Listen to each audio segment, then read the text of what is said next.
Hello बच्चों, नमस्कार सभी को। अभी हम जो डिस्कस करने जा रहे हैं, जिस पर बात करने जा रहे हैं वो क्या है? Force law for simple harmonic motion. इससे पहले अगर आप जाएंगे चैनल वीडियोस को देखेंगे तो उसमें वीडियो ज़रूर मिलेगा इससे पहले वाला, जहाँ पर हम वेलोसिटी और एक्सेलरेशन की बात कर रहे थे कि सिंपल हार्मोनिक मोशन में जो पार्टिकल सिंपल हार्मोनिक मोशन कर रहा है उसमें एक्सेलरेशन जरूर होता है। और एक्सेलरेशन की टेंडेंसी हमेशा क्या होती है? एक्सेलरेशन किधर होता है? It is always directed towards mean position. तो ये अगर चलने वाला पार्टिकल मास पार्टिकल है या जो पॉइंट सिंपल हार्मोनिक मोशन कर रहा है वो मास पार्टिकल है, तो डेफिनेटली उस पर फोर्स लग रहा होगा, क्योंकि एक्सेलरेशन बिना नेट फोर्स के तो हो नहीं सकता। तो definitely net force will be acting on the particle which is moving with acceleration, and in simple harmonic motion particle has acceleration.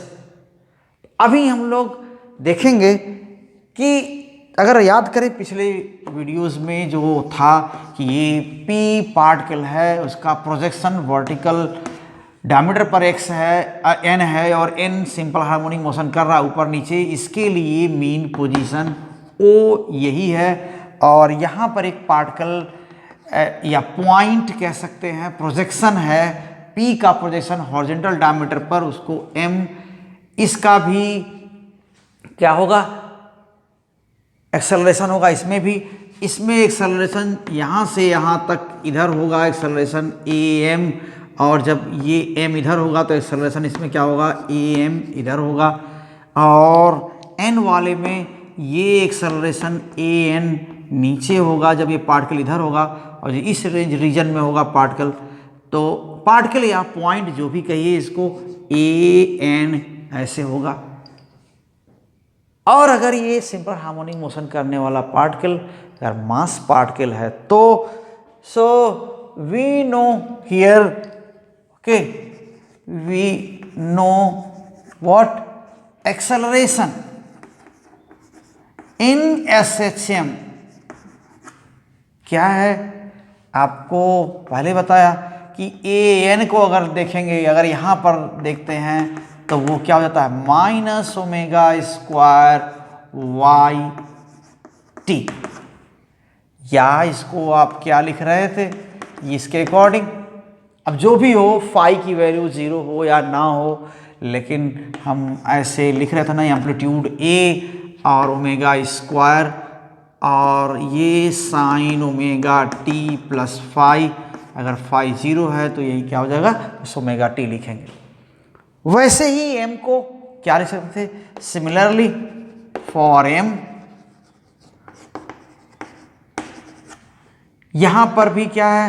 am और t minus omega square x T, यही लिख रहे थे। तो क्या है यहां पर? और इसको ऐसा भी लिख रहे थे, minus omega square A cos omega T plus phi, या फाई की वैल्यू 0 हो तो सिंपल ओमेगा टी। तो ये तो हो चुका है।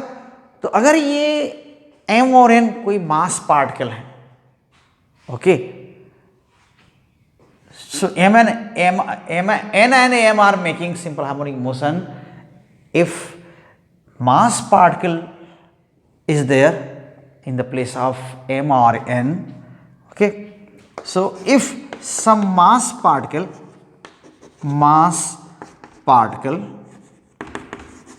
okay is making SHM simple harmonic motion, where in the place of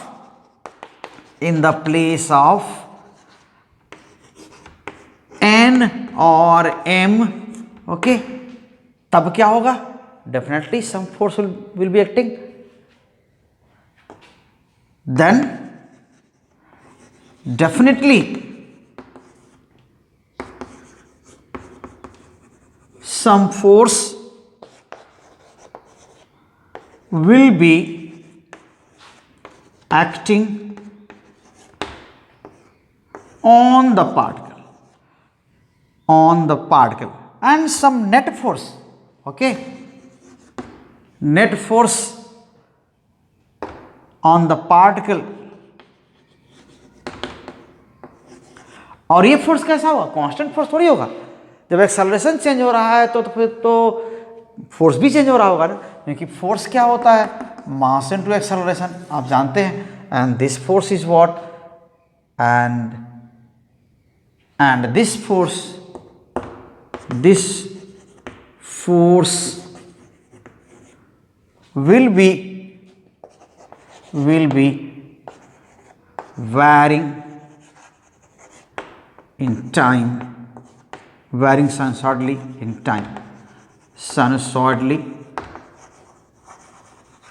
in time, okay? तो ऐसा होगा। अब ये फोर्स क्या है? F equals ma, okay, and m क्या? उस पार्टिकल का मास है जो सिंपल हार्मोनिक मोशन कर रहा है। तो इससे आगे हम क्या लिख सकते हैं? m here for mrn for any particle here, m minus omega square xt, ऐसा अगर ले लिया तो ये ना होगा, और minus m omega square xt। तो ये क्या दिख रहा है आपको? ये टाइम डिपेंडेंट है, ये टाइम डिपेंडेंट है ना, टाइम वेरिंग है। अगर x की वैल्यू आप यहाँ से भी आप जानते हैं, इनके लिए t के लिए x की वैल्यू क्या है, और xt यहाँ a cos ओमेगा t हम m के लिए वैल्यू ले रहे थे, है ना। किसी टाइम t पर m के लिए डिस्प्लेसमेंट फार्मूला यही है, डिस्प्लेसमेंट रिलेशन यही है, तो आप वही xt यहाँ दिख रहा है। तो इसको आगे भी हम ले सकते हैं, और क्या लिख सकते हैं इसके लिए? f और ft equals minus m omega square here a cos omega t plus phi, आप ऐसा भी यूज कर सकते हैं। तो ओवरऑल हम क्या कर सकते हैं? m भी कांस्टेंट है, ओमेगा इसका भी कांस्टेंट है, ठीक है। सो m omega square here is constant, okay, for IS simple harmonic motion, okay. बिल्कुल, हम सिंपल हार्मोनिक मोशन नाम ही कब लेते हैं? जब reference particle uniform circular motion कर रहा हो, तब ये नाम लेते हैं। तो ऐसे में जब सिंपल हार्मोनिक मोशन हो रहा है तो ओमेगा कांस्टेंट होगा, क्योंकि ये कांस्टेंट एंगुलर फ्रीक्वेंसी है, या इसको क्या कर सकते हैं? कांस्टेंट, इसको क्या बोल सकते हैं? Constant angular velocity. तो सो कांस्टेंट, तो क्या लिख सकते हैं हम यहाँ पर? F t is directly proportional to what? xt, or you can say also for n m here you are writing, and for n in this case this is directly proportional to yt, means force acting on the particle in SHM will be directly proportional to instantaneous displacement. So force है, acceleration अगर हमेशा mean position की ओर है, m का भी इधर है या इधर है, n का भी या तो इधर है या तो इधर है, तो फोर्स भी क्या होगा? हमेशा मीन पोजीशन की ओर ही डायरेक्टेड होगा। So this force is proportional to instantaneous displacement and directed towards the mean position,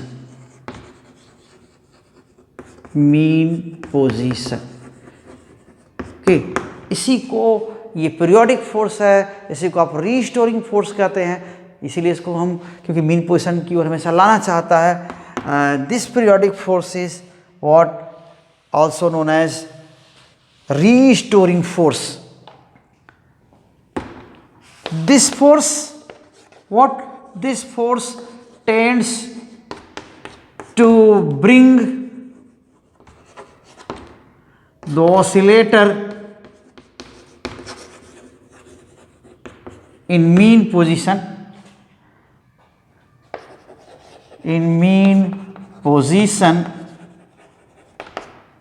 so it is called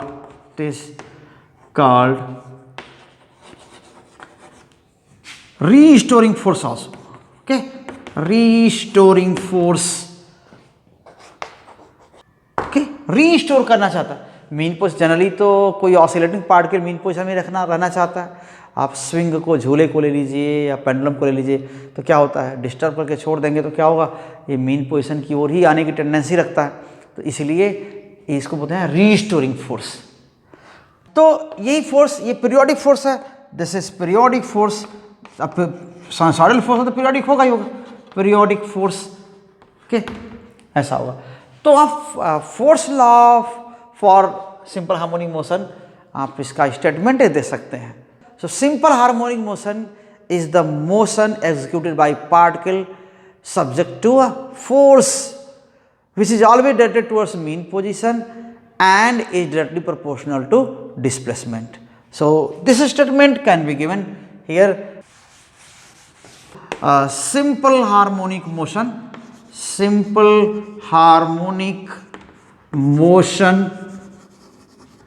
is the motion executed by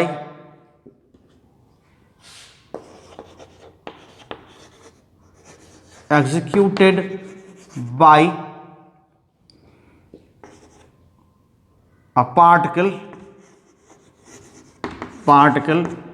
subject to a force, which is directly proportional to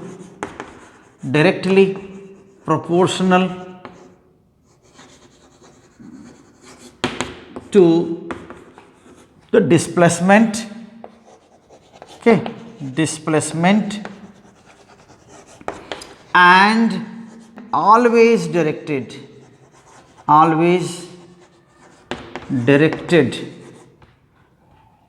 towards the mean position, mean